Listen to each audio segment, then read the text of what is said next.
Bem-vindos a este guia técnico sobre o Silvercrest SKMC 1200.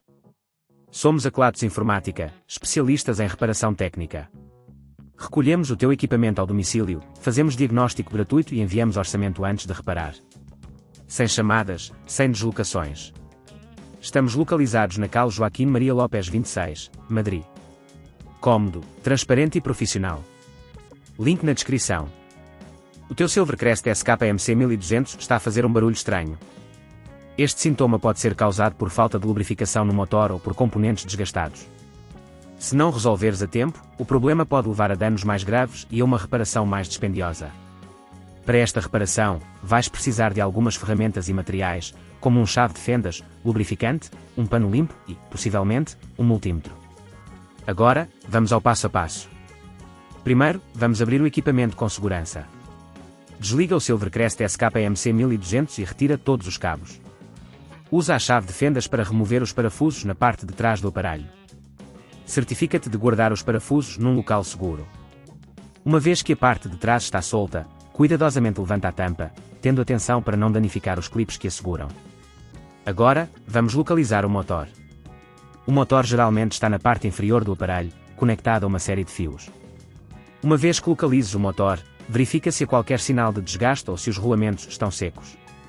Para extrair o motor, desliga os cabos com cuidado. Lembra-te de anotar a posição de cada cabo para facilitar a reinstalação.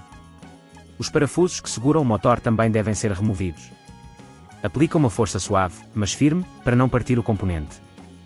Ao remover o motor, verifica se há poeira ou sujeira acumulada que possa estar a causar o barulho. Agora, vamos aplicar lubrificante nos rolamentos. Aplica uma pequena quantidade e roda manualmente o motor para distribuir o lubrificante uniformemente. Se neste ponto achares que é demasiado complexo, lembra-te que na Kelatos recolhemos o equipamento no teu domicílio e devolvemos-te reparado.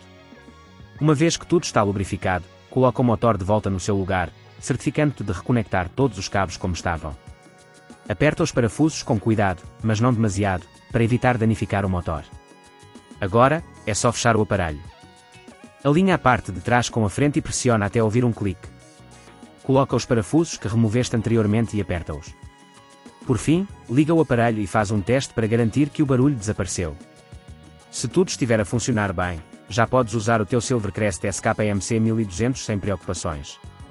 Para evitar que o problema volte a ocorrer, recomenda-se a lubrificação regular do motor a cada poucos meses, bem como uma limpeza geral do aparelho para remover poeira e detritos. Se não queres arriscar danificar o teu equipamento, na Kelatos recolhemos, reparamos e devolvemos ao teu domicílio em todo o Portugal continental. Link na descrição.